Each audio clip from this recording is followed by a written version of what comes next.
So hello, I'm Philip Harris, partner in Wright Hassall solicitors, and I'm a construction lawyer of 36 years experience and a Band 1 lawyer according to Chambers Directory. And I'm just going to talk to you about expert determination as an alternative to other forms of dispute resolution. And I'm talking February 2021, so we're still in COVID and hopefully coming out of COVID soon, and it's against that background. So having your disputes determined by a single expert is an effective alternative to going to courts. I would say that because I'm on a couple of panels as an expert determinator. But the courts are perfectly happy with it and will enforce expert determination. It works by the parties agreeing to refer their disputes to a single expert. And then, as far as the courts are concerned, they enter into a contract with that expert who sets out how he will, and that contract will set out how they're going to resolve the dispute. So, I mean, as we sort of slowly emerge from the COVID-19 period, the courts are disrupted.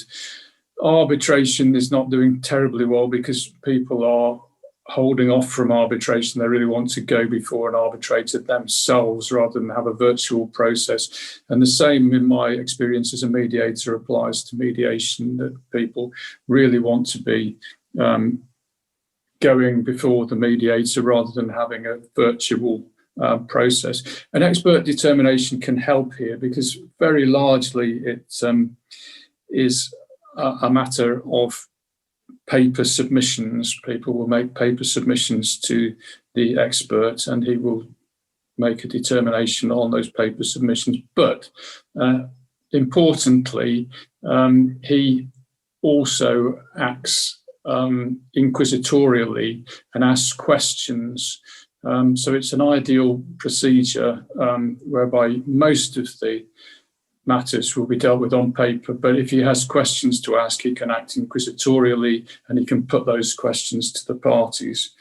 So paper submissions, short hearing if need be on social media, but most of the questions being posed by the expert himself.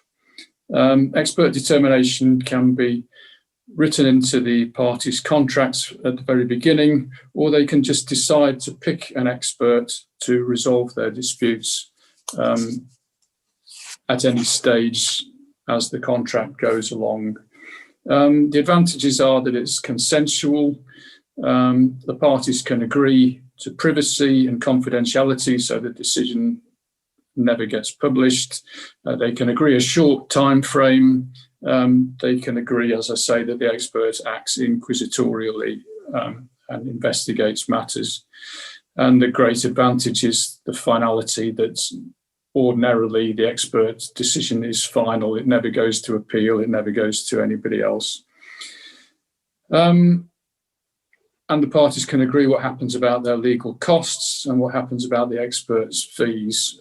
So they can say, well, we'll each pay our own, or they can say, this amounts to a win, and if we win, if we get past this threshold, then the other party will meet our costs and meet the expert's fees. So all of those things can be put into this contract that they make with the experts. Various bodies can nominate an expert. The RICS has had a long-standing process of expert determination and nomination.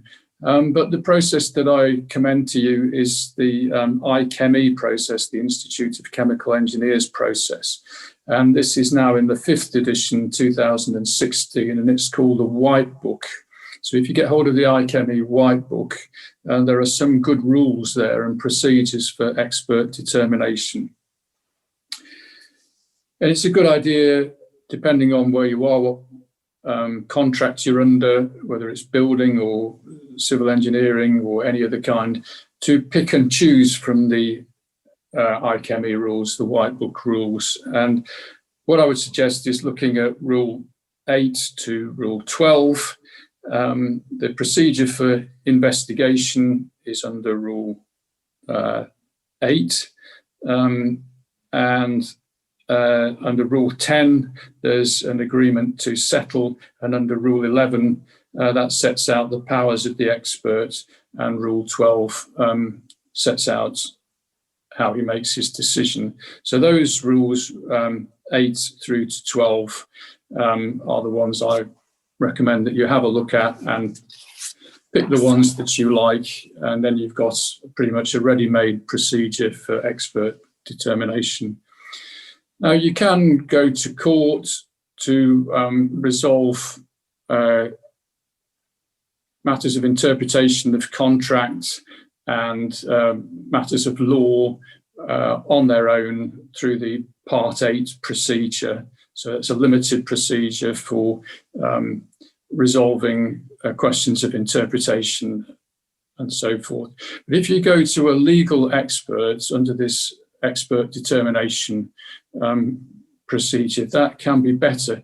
If you go to the Court 8 procedure and you've got matters of facts or matters of evidence wrapped up in there, the courts quite often will throw you out and say, look, this isn't purely a matter of interpretation. You've got factual and evidential issues which need to be resolved. This isn't suitable for Part 8, and you can incur significant wasted costs. If you go to expert determination, because the expert can act inquisitorially, he can resolve those questions of interpretation and law if he's a lawyer.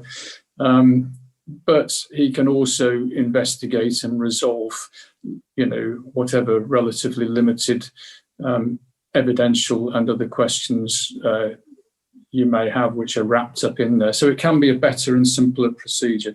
There are no court fees because obviously you're not going to court if you go to expert determination, and probably a limited need for advocacy and barristers because of the inquisitorial investigative process that the expert goes through. So for all those reasons, I'm happy to commend an expert-only route, and people want to think about that at the moment as a good alternative to the other